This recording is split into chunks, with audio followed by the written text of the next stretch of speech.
چې د خان خپلې نو بهر کې نه او که د بیبي خپلې نو دن راشه د دې څه مطلب دی؟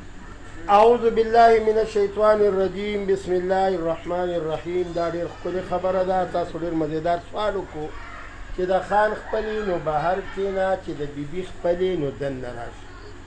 د دې ډېر جوور مقصد دی او هغه مقصد تاسو ټول واورئ.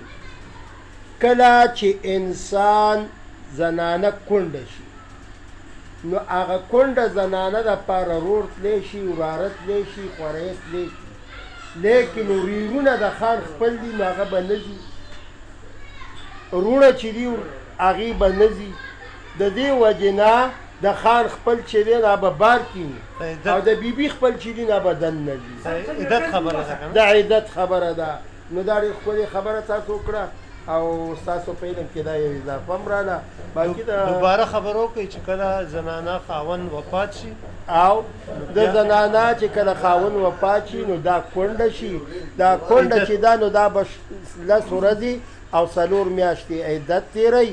نو عدت دپاره شرط دا دی چې لیورونه دا به بهر وي، د خان خپل به بهر وي او د بیبي خپل بدن نه وي. ماشاءالله ماشاءالله.